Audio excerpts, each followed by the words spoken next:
Assalamualaikum warahmatullahi wabarakatuh. Perkenalkan, nama saya Rifki Arianto. Di sini saya mau presentasikan tugas dari Bapak Edwin Yogi Pradikta, yaitu sumber hukum Islam. 1. Al-Quran. Al-Quran berkedudukan sebagai sumber pertama dan utama dalam hukum Islam.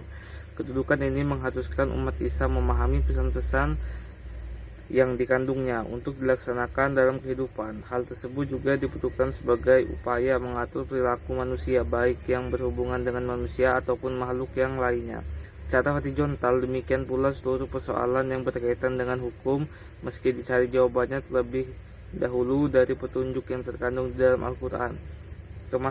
Kemasalahan hidup manusia di dunia dan di akhirat diyakini dapat diperoleh jika manusia melandaskan pada perilaku hidup mereka pada petunjuk Al-Quran. Argumentasi yang menyatakan bahwa Al-Quran sebagai sumber dan dalil pertama dan utama ditemukan dalam penjelasan Al-Quran. Al-Quran sendiri pada sejumlah ayatnya lebih dari 30 kali ditemukan perintah mematuhi Allah dalam Al-Quran, bahkan meninggalkan aturan yang disebutkan Al-Quran akan membawa akibat meningkatnya kejahatan yang dilakukan manusia. Al-Quran secara redaksional dan makna yang dikandungnya bersifat kati al-wujud. Maksudnya adalah lafaz Al-Quran dan pesan yang dikandungnya terjamin keautentikan dan otoritas kebenarannya.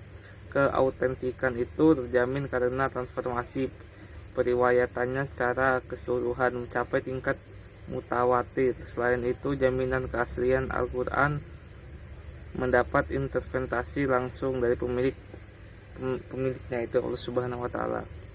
Yang kedua, Al-Sunnah. Pada uraian sebelumnya telah dijelaskan bahwa Al-Quran sebagai sumber utama dan yang paling utama dari hukum Islam yang bersifat global yang membutuhkan penjelasan secara operasional. Nabi Muhammad SAW sebagai penyampai ajaran Al-Quran diberi otoritas oleh Tuhan untuk menjelaskan lebih lanjut apa yang telah diwahyukan kepadanya. Dengan demikian, Al-Sunnah baik dalam bentuk perkataan, perbuatan maupun dalam bentuk takrir berkedudukan sebagai sumber kedua setelah Al-Quran. Kedudukan Al-Sunnah sebagaimana disebutkan di atas berdasarkan argumentasi bahwa secara normatif ditemukan ayat Al-Quran yang menyeluruh untuk taat kepada Rasul. Ketaatan kepada Rasul sering dikaitkan dengan ketaatan kepada Allah Subhanahu wa Ta'ala, seperti yang ditemukan pada surat Al-Nisa ayat 13, artinya hukum-hukum tersebut itu adalah ketentuan-ketentuan dari Allah. Barang siapa taat kepada Allah dan Rasulnya, niscaya Allah memasukkannya ke dalam surga. Terus yang ketiga ada akal dan proyeksi istihad. A. Pengertian akal.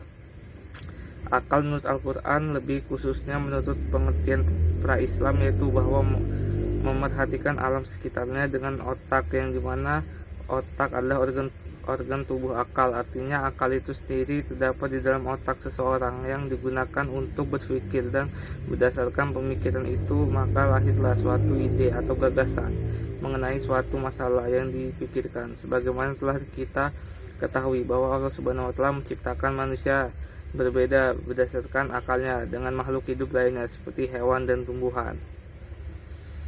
Selanjutnya ada akal dan proyeksi istihad. B. Proyeksi istihad.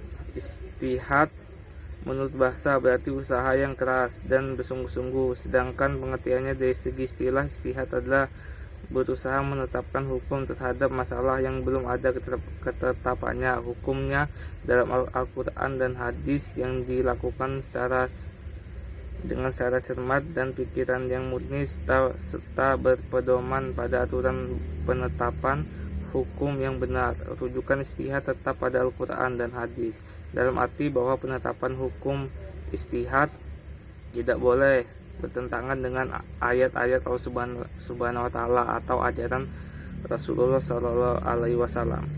Istihad ditetapkan dengan beberapa cara, antara lain isma dan qiyas. Isma adalah kesepakatan para mustahid pada suatu masa setelah Rasulullah wafat terhadap suatu masalah.